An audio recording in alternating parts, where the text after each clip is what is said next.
Welcome to রিয়ার গল্প Thailand সিরিজের আবার একটা নতুন ভিডিওতে তোমাদের সবাইকে ওয়েলকাম। Hello, good morning. এখন থাইল্যান্ডে বাজে হচ্ছে সকাল 8টা। আর আজকে আমাদের ক্র্যাবিতে সেকেন্ড ডে। আর আজকে হচ্ছে আমাদের 4 আইল্যান্ড ট্রিপ আছে। 8:10-এ আমাদের গাড়ি পিক আপ করতে আসবে আমাদের হোটেল থেকে। তো আমরা একদম রেডি হয়ে নিচে লবিতে এসে ওয়েট করছি, কারণ আমাদের স্ট্রিক্টলি বলে দেওয়া হয়েছিল 1 মিনিট ওরা ওয়েট করবে না এক্সট্রা।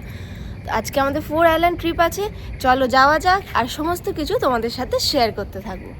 আগের দিনের ভিডিওতে তোমরা নিশ্চয়ই দেখেছো যে আমরা ক্র্যাবির 4 আইল্যান্ড ট্যুর যেটা আছে সেই প্যাকেজটা বুক করেছিলাম। আর এখানে একটা ভালো জিনিস হচ্ছে, সবকটা ট্যুরেই ওরা হোটেল থেকে পিক আপ ড্রপ দেয় উইদাউট এনি টেনশন। আর এইটা হচ্ছে আজকে আমার আউটফিট। চলো আগে আগে কি হয় দেখি। তো ফাইনালি আমাদের ভ্যান পিক আপ করতে চলে এসেছে। আর এইটা হচ্ছে আমাদের ভ্যান, যেটায় করে আমরা যাবো আপাতত পিয়ারেতে। আমরা পিয়ারে পৌঁছে গেছি। আর আজকে আমরা যাচ্ছি হচ্ছে লং টেল বোটে করে। পিয়ারে পৌঁছে ফার্স্টে রেজিস্ট্রেশনটা কমপ্লিট করে নিলাম। Marina Express. Marina Express name is Anand. Yes. Okay.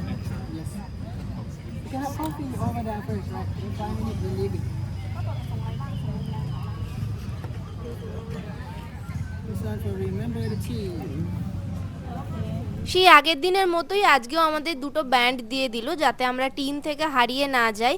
আর এখন ব্যান্ড কালেক্ট করে রেজিস্টার করে নেওয়ার পরে আপাতত এখানে হালকা কিছু ব্রেকফাস্টেরও বন্দোবস্ত আছে, যেমন বিস্কিট, কফি, জুস। এই যে আমি যাচ্ছি দেখো, এইখানে হালকা কিছু ব্রেকফাস্ট সেরে তারপরে শুরু হলো আমাদের ব্রিফিং মানে ইনি হচ্ছেন আমাদের আজকে ট্যুর গাইড। আর এই পুরো যারা যারা দেখতে পাচ্ছ এরা সবাই কিন্তু আমরা একটাই লং টেল বোটে করে যাচ্ছি। ব্রিফিং শেষে আমরা এখন আপাতত চলে যাচ্ছি আমাদের লং টেল বোটের দিকে। আমাদের বোট নাম্বার 39। তো আমরা আপাতত যাচ্ছি লং টেল বোট। ওই যে দাঁড়িয়ে আছে আমাদের long tail boat. Long tail বোটের ভেতরটা ঠিক এই রকম দেখতে। প্রত্যেকজনের মানে দুটো দুটো করে এরকম সিট আছে। আর সবাইকে কিন্তু লাইফ জ্যাকেট পরাটা ম্যান্ডেটরি। যখন বোটটা যাচ্ছে লাইফ জ্যাকেট পরতে হবে। লং টেল বোটের মধ্যে বসে সুন্দর সিনারি দেখতে দেখতে আমরা চলে যাচ্ছি আমাদের ফার্স্ট আইল্যান্ডের দিকে, যে আইল্যান্ডের নাম আমি আস্তে আস্তে বলবো। আজকে অসাধারণ সুন্দর একটা রোদ উঠেছে। আর জলের মধ্যে রোদ পড়ার পরে আইল্যান্ডের যে বিউটিটা সেটা আরও বেশি এনহ্যান্স হয়ে গেছে। তোমরা একটু দেখে নাও।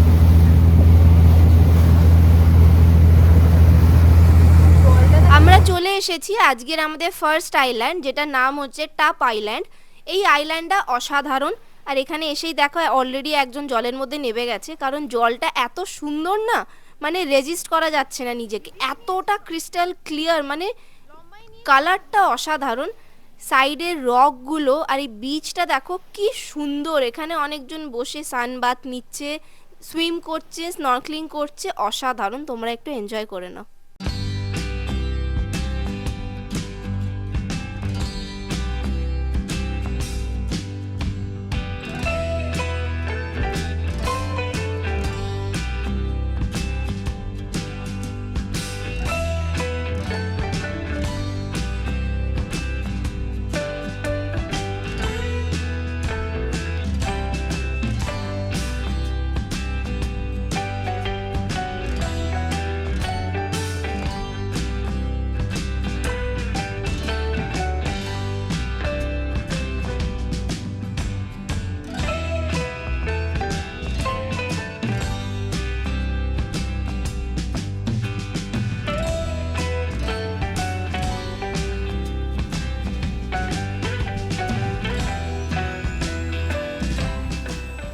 ফার্স্ট আইল্যান্ডে আমাদের টাইম অলরেডি কমপ্লিট হয়ে গেছে। তো আমরা এবার যাচ্ছি আমাদের বোটের দিকে, কারণ এবারে আমাদের বোট নিয়ে যাবে হচ্ছে সেকেন্ড আইল্যান্ডে, যেটা হচ্ছে চিকেন আইল্যান্ড। ওই যে দেখো সামনে দেখা যাচ্ছে চিকেন আইল্যান্ড। শেপটা পুরো চিকেনের মতন না, চিকেনের মাথাটা গলাটা পুরো বোঝা যাচ্ছে। ওই জন্যেই এই আইল্যান্ডটার নাম হচ্ছে চিকেন আইল্যান্ড। এই আইল্যান্ডের ভেতরে যাওয়ার কিছু নেই ব্যাপার। এই বোটটা এখানে মোটামুটি 20-25 মিনিটের জন্য দাঁড়াচ্ছে। আর এই যে ট্যুর গাইড দেখো, উনি এবারে এক্সপ্লেন করছেন যে আইদার তোমরা নিচে নেবে সুইম করতে পারো, স্নর্কলিং করতে পারো, বা ওই বোটের সামনে গিয়ে আইল্যান্ডের সামনে ছবি তুলতে পারো। মানে মানে যে যেরকম করবে। এখানে ম্যাক্সিমাম লোকেরা কিন্তু সুইমিং স্নরকেলিং সব করছিল, আর আমরা যেহেতু করিনি তো সেই জন্য আমরা সাইডে বসে বসে এনজয় করছিলাম। আর বিশ্বাস করো মানে পুরো লাইফ টাইম এক্সপিরিয়েন্স। কেন বলছি, হালকা হালকা বৃষ্টি পড়ছে এই সময়টা, অসাধারণ ওয়েদার, সুন্দর একটা হাওয়া দিচ্ছে, আর আমরা এখানে বসে বসে জাস্ট এনজয় করছি জিনিসটাকে।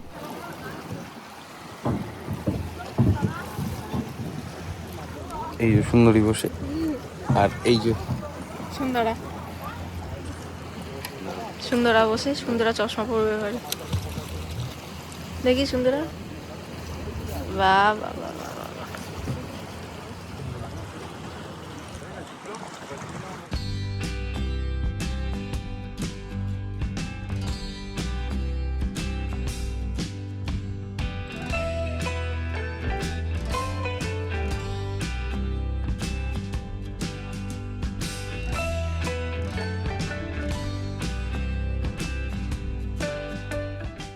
চিকেন আইল্যান্ডটাও খুব অন্যরকম লাগলো।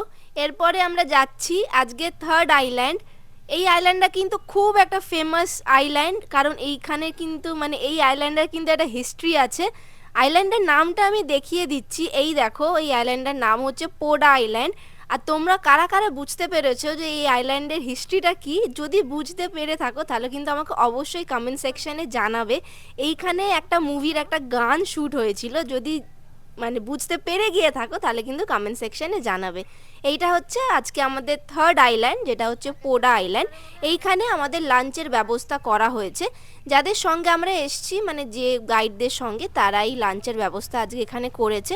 আপাতত ওনারা সেট আপ করছে, তো আমরা বোট থেকে নেবে একটা জায়গায় যাচ্ছি বসতে। আর এখানে কিন্তু আমাদের অনেকটাই টাইম হাতে দেওয়া হয়েছে যাতে আমরা লাঞ্চ করে রিল্যাক্স এখানে করতে পারি, বিচে বসে রিল্যাক্স করতে পারি, বা এখানে সুইমিং করারও অ্যালাউয়েন্স আছে। তো আমরা আপাতত যাচ্ছি একটু ফ্রেশ হতে, তারপরেই আমরা লাঞ্চের দিকে যাব। এই যে দেখো, এখানে lunch set up already complete হয়ে গেছে। তো আমরা এবারে একে একে নিজেদের লাঞ্চ সেরে নিচ্ছি। লাঞ্চ সেরে একটুখানি ছবি ভিডিও তুলে একটুখানি রিল্যাক্স করে তারপর আমাদের যাব আজকে নেক্সট যে আইল্যান্ড, আর সেটা হচ্ছে আজকের আমাদের ট্যুরের লাস্ট আইল্যান্ড। যখন যাব তখন আইল্যান্ডের নামটা বলবো, কিন্তু ক্র্যাবির আইল্যান্ডের ব্যাপারে আমি একটাই কথা বলবো, জাস্ট মাইন্ড ব্লোয়িং। ফুকেতের আইল্যান্ডও দেখেছি, কিন্তু ক্র্যাবির আইল্যান্ডগুলো বস, যেরকম বিউটি সেরকম মানে ক্রিস্টাল ক্লিয়ার ওয়াটার, জাস্ট ফাটাফাটি। এখন আমরা এসে গেছি আজকের আমাদের লাস্ট আইল্যান্ডে, যেটার নাম হচ্ছে ফ্রানাং কেভ। আর সেই কেভটা ক্রস করে গেলেই আমরা পাবো হচ্ছে র্যালে বিচ। বিচটাও নাকি খুব সুন্দর, আমাদের ট্যুর গাইড এক্ষুনি আমাদের বললেন। তো আপাতত আমরা যাচ্ছি হচ্ছে ফ্রানাং কেভের দিকে। এইখানেই আমাদের লং টেল বোটটা নামিয়ে দিয়েছে, তো আমরা হেঁটে হেঁটে যাচ্ছি ফ্রানাং কেভের দিকে।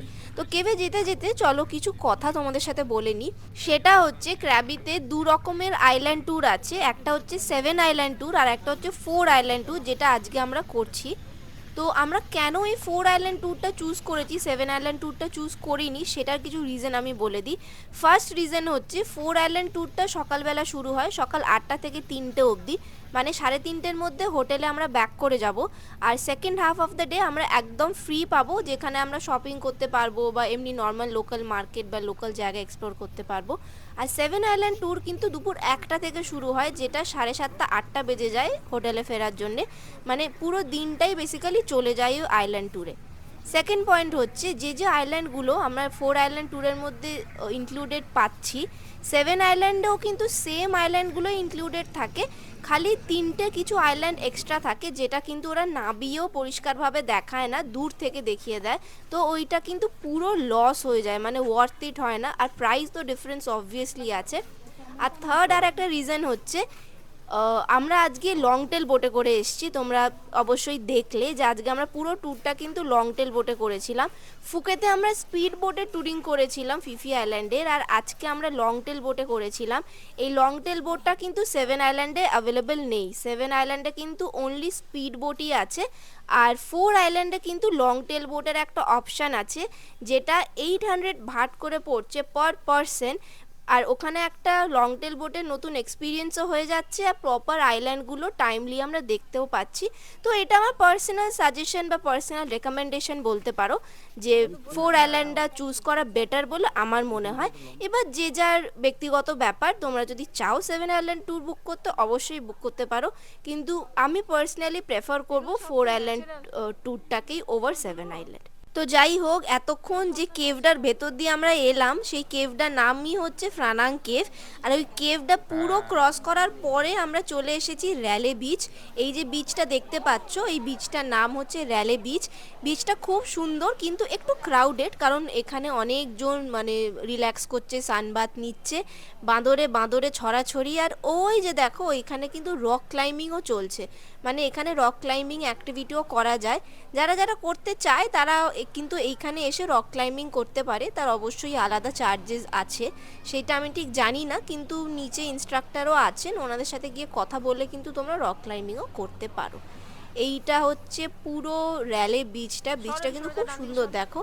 আর আকাশে একদম মেঘে ছড়াছড়ি হয়ে গেছে, ওয়েদার খুব সুন্দর। বৃষ্টির একটা ফোরকাস্ট ছিল, বাট থ্যাংক গড আমরা আজকে বৃষ্টি পাইনি, মানে খুব হালকা ঝিরিঝিরি পেয়েছিলাম, বাট সেই রকম থান্ডারস্টর্ম বা বৃষ্টি কিন্তু আমরা পাইনি জেনারেলি। এইটা খুব সুন্দরটা, মানে সাইডটা এরকম কেভ করার, এইটা পুরোটা হচ্ছে র্যালে বিচ। এই বিচের সাইড দিয়ে কিন্তু কেভের ভেতর দিয়েও যাওয়া যায়। চলো তোমাদের একটু সাইডটা ঘুরে দেখাই।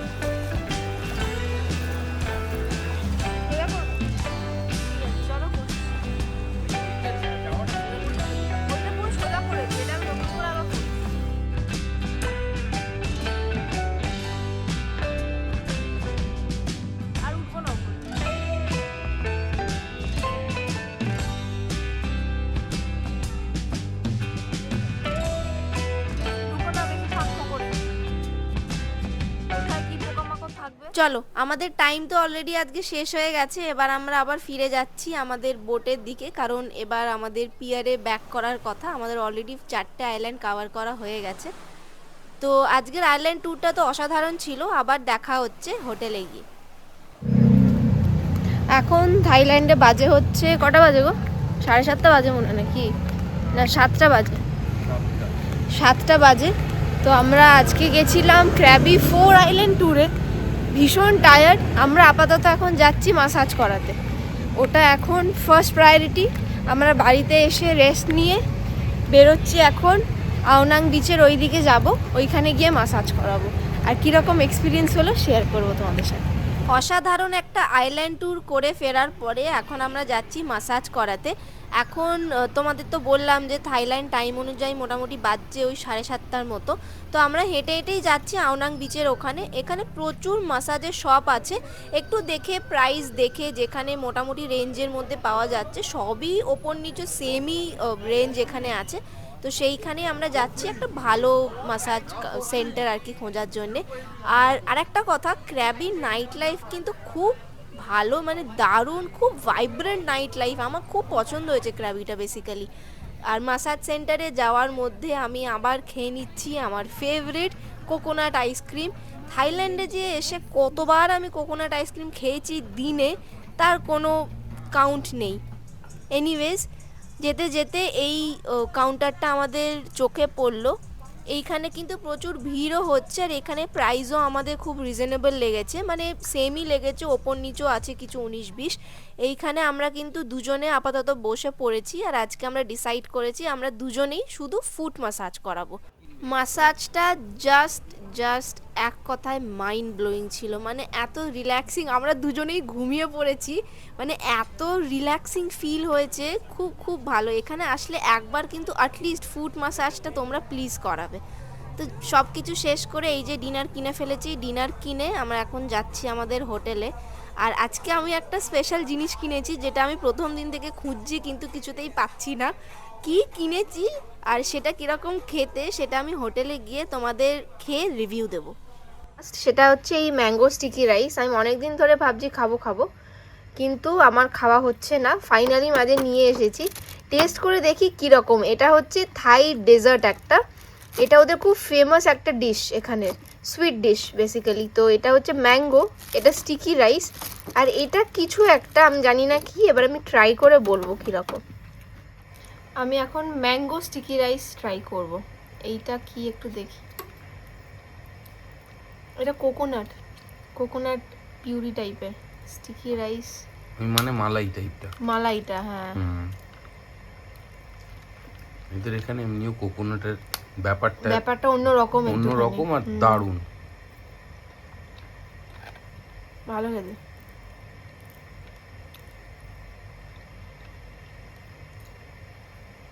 ভালো খেতে, এই পুরো ব্যাপারটা কিন্তু একসাথে খেতে হয়। মানে এটা বেসিক্যালি পাতি ভাত যেটাকে বলে স্টিকি রাইস, এটার কোনো টেস্ট নেই, এই মালাইটারই মেন টেস্ট, বুঝেছো তো? এই মালাইটাকে এর মধ্যে দিয়ে এটাকে মিক্স করে ম্যাঙ্গো দিয়ে একসাথে খেতে হবে। ভালো, ফাইনালি ট্রাই করা হয়ে গেল, ভালো খেতে, খুব ভালো। তো এইভাবেই আজকে আমাদের ক্র্যাবির লাস্ট ডেও শেষ হয়ে গেল, তার সাথে সাথে আমার ক্র্যাবি ব্লগটাও আমি এখানেই এন্ড করছি। আবার দেখা হবে নেক্সট ভিডিওতে, যেটা দেখার জন্য আমার চ্যানেলটাকে অবশ্যই সাবস্ক্রাইব করে দাও, কারণ পরের দিন মানে কালকে আমরা যাচ্ছি আরও একটা নতুন লোকেশানে, যেখানে সব এক্সপিরিয়েন্স তোমাদের সবার সাথে শেয়ার করব। ততক্ষণ টাটা।